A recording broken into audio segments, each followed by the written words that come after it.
nyo ba, gustong-gusto kong i-upload tong video na to. Kinuha ko to nung Mother's Day nung May 10. Ang aga kong gumising dito kasi nga gusto ng mga anak at asawa ko na magmukbang kami. So ayan guys, as in nag-effort talaga akong gumising ng maaga tapos kumuha na rin ng video kasi gusto ko nga may mai-upload. Kaya lang naman ang problema, hirap na hirap talaga ako mag-edit at lalo na sa part ng pag-voice over na talagang hindi ako makaisip ng mga pwede kong sabihin kapag oras na magre-record na ako.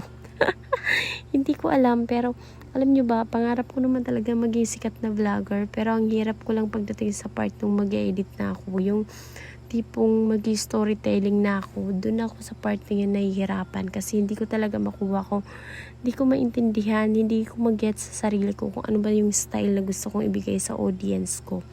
So guys, alam nyo ba, they say na kapag gusto mo na maging vlogger, na maging isang sikat na vlogger dito, and gusto mong gumawa ng pangalan dito sa industriya ni Meta is magpakatotoo ka lang sa sarili mo. So ayan, sobrang haba na ng sinabi ko, sobrang dami ko nang inintro, hindi ko na namalayan kung nasa ang part na ako neto kasi gusto ko lang pabayaan yung sarili ko, gusto ko lang ilabas kung ano yung mga gustong lumabas dyan sa bibig ko. Bahala na kayo guys, hindi ko alam kung nasa ang parte na ba kayo nun, basta ayan, yung part na yan, nanguha na kami ng buko. Grabe.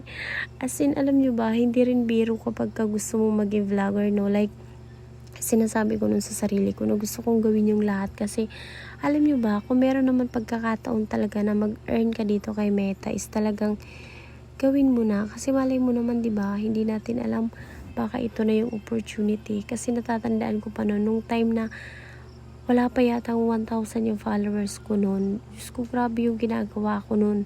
Live dito, live doon, tanggap ng mga sponsors. Halos ilang oras ako nagla-live para lang makagain ng followers, makakompleto ng 60 minutes views. Pero, ewan ko kung bakit bigla na lang ako nawala ng gana, bigla na ako na lang na-realize na parang yung mga ginagawa ko hindi tama. May mali sa mga ginagawa ko. So, parang alam ko din naman yung reason kung bakit hindi ako nag-grow dito, hindi ako nakikilala dito. Kahit na sobrang tagal ko na, like years na yata ako nagsimula nung nag-start ako dito sa Facebook ko.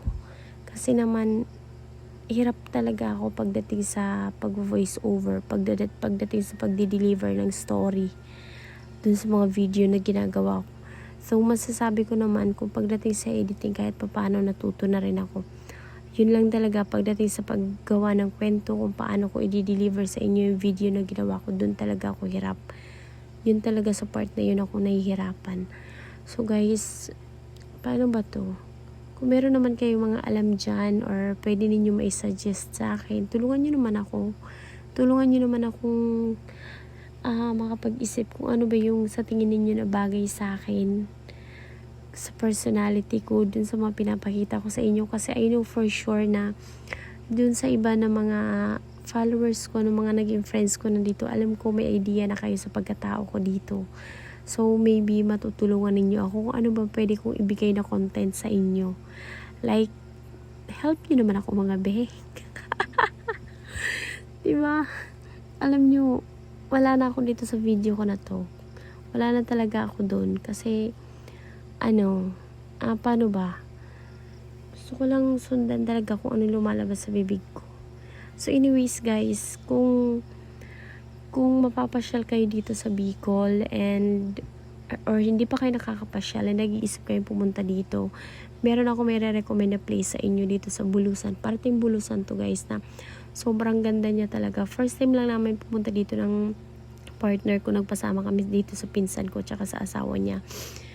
Nagpasama kami kasi gustong gusto ko talaga mapuntahan tong lugar na to. Ang dami na kasi nag-upload nito. And alam nyo ba, in fairness, doon pa lang sa part ng pagbaba pa lang dito, sobrang tarik niya kasi, sobrang taas niya. So, ang nang binabaan namin dyan, and tingnan nyo naman guys, napakasulit nung nakarating na kami dyan. Alam mo yun, yung parang mapapa-thank you Lord ka lang talaga kasi sobrang ganda ng mga creation niya. Alam nyo yun? Sobrang breathtaking kasi kapag nandun ka na, sobrang ganda talaga. Alam mo yung thank you Lord ka na lang talaga sa lahat ng mga ginawa niya para sa atin. Diba? Kasi ang ganda talaga dyan. Sobrang ganda. Tingnan nyo naman, para ka nasa picture lang. Alam nyo yun, yung likod niya.